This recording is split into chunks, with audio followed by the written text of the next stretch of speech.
Allez, avec Lorraine Goumeau, on va parler d'Happy Boulot aujourd'hui avec vous, Lorraine.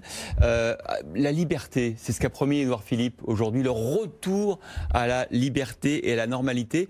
Est-ce que ça va être le cas dans les entreprises? Est-ce que le travail va redevenir normal? Et qu'est-ce qu'au fond, demain, sera un travail normal? D'abord, il faut le rappeler, pour tous ceux qui retourneront au boulot, au travail, au bureau, toutes les consignes de santé et de sécurité restent valables pendant cette phase 2, pendant ce déconfinement en entreprise. Port du masque dans les transports, gestes barrières et puis bien sûr, mesures de distanciation sociale.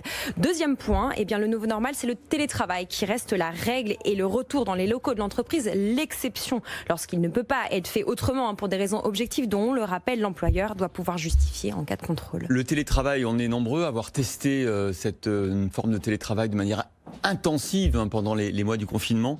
Est-ce que ça a changé le rapport au travail? Pour ceux qui ont pu télétravailler, il a modifié leur rapport au travail. Ça, c'est sûr, c'est la philosophe Julia de Funès qui nous le dit. Le télétravail a redonné au travail sa juste place. Julia de Funès nous explique que le télétravail a déplacé le travail, lui a donné une nouvelle place en le faisant entrer dans vos maisons, au milieu de vos salons, de votre cuisine.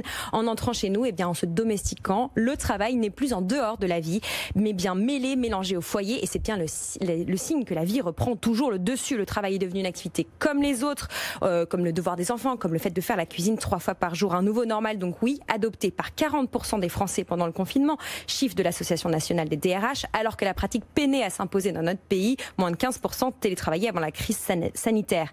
L'essayer, c'est donc l'adopter, selon une étude CSA Malakoff Humanis qui fait état d'un taux de satisfaction de plus de 80% chez les télétravailleurs.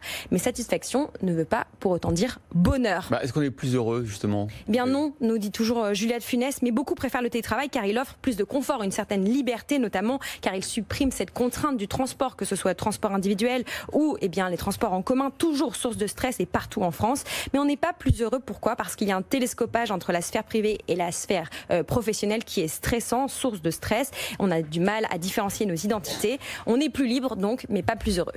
La liberté et le bonheur, ça aurait pu être le thème de votre dissertation philosophique aujourd'hui, Lorraine.